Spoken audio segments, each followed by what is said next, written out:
ಎಲ್ಲರಿಗೂ ನಮಸ್ಕಾರ. Amitha's kitchen and life ಸ್ಟೈಲ್ಗೆ ಸ್ವಾಗತ. ಇಲ್ಲಿ ನೋಡಿ, ಮಂಗಳೂರು ಸೌತೆಕಾಯಿ ತಗೊಂಡಿದ್ದೇನೆ, ಹಾಗೆ ಹಲಸಿನ ಬೀಜ ಕೂಡ ತಗೊಂಡಿದ್ದೇನೆ.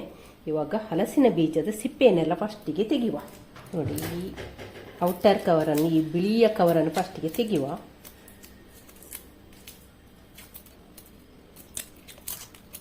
ಅದರ ಜೊತೆಯಲ್ಲಿ ಈ ಬ್ರೌನ್ ಕಲರ್ ಸಿಪ್ಪೆ ಕೂಡ ತೆಗಿಲಿಕ್ಕೆ ಆಗ್ತದೆ. ನೋಡಿ, ಇದು ಚಾಕು ಶಾರ್ಪ್ ಬೇಕು.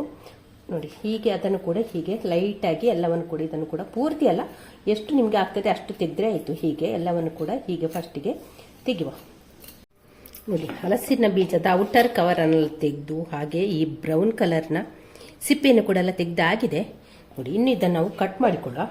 ಇದನ್ನು ನಿಮಗೆ ಹೀಗೆ ಉದ್ದಕ್ಕೆ ಕೂಡ ಕಟ್ ಮಾಡಿಕೊಳ್ಬೋದು, ಹಾಗೆ ಇಲ್ಲ ಹೀಗೆ ಅಡ್ಡಕ್ಕೆ ಕೂಡ ಕಟ್ ಮಾಡಿಕೊಳ್ಬೋದು.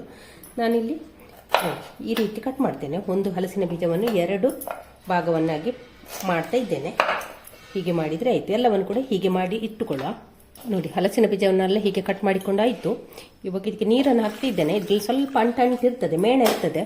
ನೀರು ಹಾಕಿ 1-2 ಸಲ ಚೆನ್ನಾಗಿ ಇದನ್ನು ತೊಳೆಯುವ. ಇವಾಗ ಸೌತೆಕಾಯಿಯನ್ನು ತಗೊಂಡಿದ್ದೇನೆ, ಇದನ್ನೀಗ ಕಟ್ ಮಾಡಿಕೊಳ್ಳ.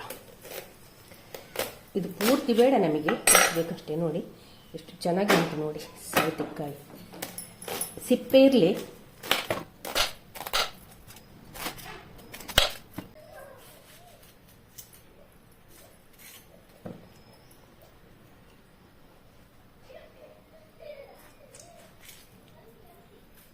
ಇವಾಗ ಇಲ್ಲಿ ಹಲಸಿನ ಬೀಜ ಮತ್ತು ಸೌತೆಕಾಯಿಯನ್ನು ಕಟ್ ಮಾಡಿಕೊಂಡಾಯಿತು. ಸೌತೆಕಾಯಿನ ಈ ರೀತಿ ಕಟ್ ಮಾಡಿ ಇಟ್ಕೊಂಡಿದ್ದೇನೆ. ಇವಾಗ ಇದನ್ನೆಲ್ಲ ನಾವು ಒಂದು ಕುಕ್ಕರಿಗೆ ಹಾಕಿಕೊಳ್ಳ. ಹಲಸಿನ ಬೀಜ ಎಷ್ಟೇ ಬೇಕು ಅಂತ ಏನಿಲ್ಲ, ಎಷ್ಟು ಕೂಡ ಹಾಕಿಕೊಳ್ಬೋದು, ಸ್ವಲ್ಪ ಕೂಡ ಹಾಕಿಕೊಳ್ಬೋದು, ಜಾಸ್ತಿ ಹಾಕಿಕೊಳ್ಬೋದು. ಅದಕ್ಕೀಗ ಕಟ್ ಮಾಡಿ ಇಟ್ಕೊಂಡಂಥ ಸೌತೆಕಾಯಿಯನ್ನು ಕೂಡ ಹಾಕುವ. ಇದಕ್ಕೀಗ 1/4 ಟೀ ಸ್ಪೂನಷ್ಟು ಅರಿಶಿನ, ರುಚಿಗಾಗುವಷ್ಟು ಕಲ್ಲುಪ್ಪು, ಸೌತೆಕಾಯಿ ಮುಳುಗುವಷ್ಟು ನೀರನ್ನು ಕೂಡ ಸೇರಿಸಿಕೊಳ್ಳ. ಇನ್ನು ಕುಕ್ಕರಿಗೆ ಲಿಡ್ ಹಾಕಿ 1-2 ವಿಶಿಲ್ ಕೂಗಿಸ್ಕೊಳ್ಳ. ಇವಾಗಿಲ್ಲಿ ಮಸಾಲೆಯನ್ನು ಫ್ರೈ ಮಾಡುವ. ಒಂದು ತವವನ್ನು ಇಟ್ಟಿದ್ದೇನೆ, ಅದಕ್ಕೆ ಈಗ 1 ಟೇಬಲ್ ಸ್ಪೂನ್ ಅಷ್ಟು ತೆಂಗಿನ ಎಣ್ಣೆಯನ್ನು ಹಾಕಿಕೊಳ್ಳುವ. ಇವಾಗ ಇದಕ್ಕೊಂದು 5-6 ಬ್ಯಾಡಗಿ ಮೆಣಸು, ಹಾಗೆ 3 ಊರ ಮೆಣಸನ್ನು ಹಾಕ್ತಿದ್ದೇನೆ. ಫ್ರೈ ಮಾಡುವ. ಅದರ ಜೊತೆಯಲ್ಲಿ 1 ಟೇಬಲ್ ಸ್ಪೂನ್ನಷ್ಟು ಉದ್ದಿನಬೇಳೆಯನ್ನು ಕೂಡ ಹಾಕ್ತಾ ಇದ್ದೇನೆ. 1 ಟೇಬಲ್ ಸ್ಪೂನಷ್ಟು ಕೊತ್ತಂಬರಿ, ಧನಿಯಾ, ಅರ್ಧ ಟೀ ಸ್ಪೂನಷ್ಟು ಸಾಸಿವೆ, 1/4 ಟೀ ಸ್ಪೂನಷ್ಟು ಮೆಂತೆ, ಮತ್ತು 1 ಕಡಲೆಕಾಯಿ ಗಾತ್ರದಷ್ಟು ಇಂಗು, ಗಟ್ಟಿ ಇಂಗನ್ನು ಕೂಡ ತಗೊಂಡಿದ್ದೇನೆ. ಅದನ್ನು ಕೂಡ ಹಾಕಿ ಫ್ರೈ ಮಾಡುವ. ಅದರ ಜೊತೆಯಲ್ಲಿ 1 ಕಡ್ಡಿಯಷ್ಟು ಕರಿಬೇವನ್ನು ಕೂಡ ಹಾಕ್ತಾ ಇದ್ದೇನೆ. ಒಂದು ಅರ್ಧ ಟೀ ಸ್ಪೂನಷ್ಟು ಜೀರಿಗೆ,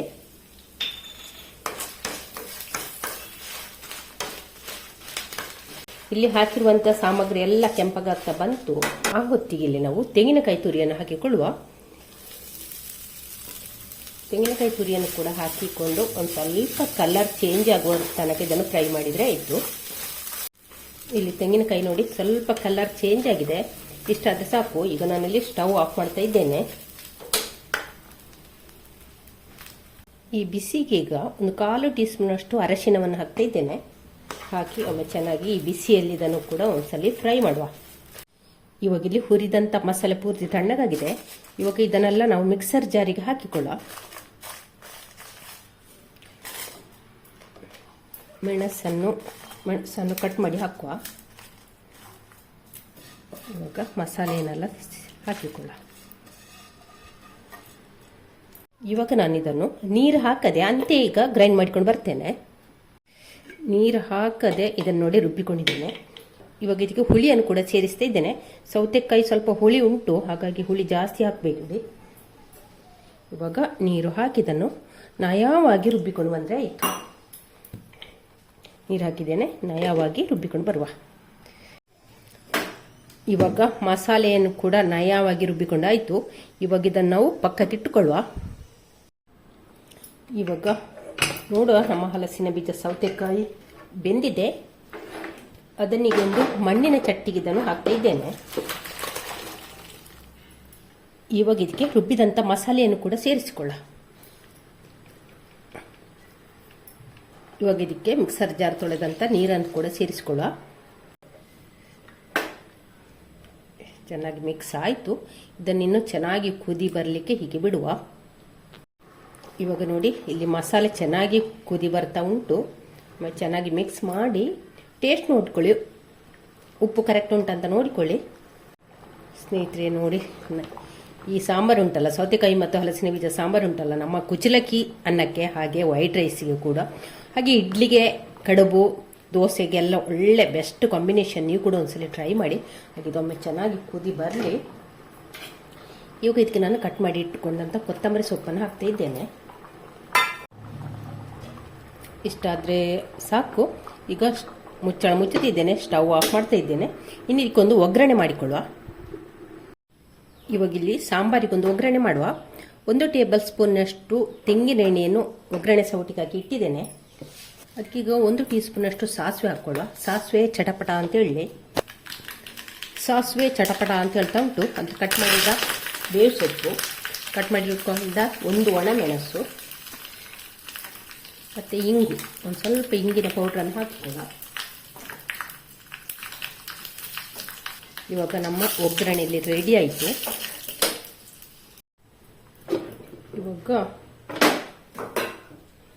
ಒಗ್ಗರಣೆಯನ್ನು ಸಾಂಬಾರಿಗೆ ಹಾಕಿಕೊಳ್ಳ. ಸ್ನೇಹಿತರೆ ನೋಡಿ, ನಮ್ಮ ಸೌತೆಕಾಯಿ ಮತ್ತು ಹಲಸಿನ ಬೀಜ ಸಾಂಬಾರು ರೆಡಿ ಆಯಿತು. ಈ ರೆಸಿಪಿ ನಿಮಗೆ ಇಷ್ಟ ಆದರೆ ಎಲ್ಲರಿಗೂ ಒಂದ್ಸಲಿ ಶೇರ್ ಮಾಡಿ. ಹಾಗೆ ಚಾನಲ್ಗೆ ಹೊಸಬರಿದ್ದರೆ ಪ್ಲೀಸ್ ಸಬ್ಸ್ಕ್ರೈಬ್ ಮಾಡಿಕೊಂಡು ಚಾನಲನ್ನು ನೋಡಿ. ನಾಳೆನೂ ಹೊಸ ಬ್ಲಾಗ್ ಅಥವಾ ರೆಸಿಪಿಯಿಂದ ಸಿಗೋಣ. ಅಲ್ಲಿಯವರೆಗೆ take care, bye bye. Thank you ಸ್ನೇಹಿತರೆ.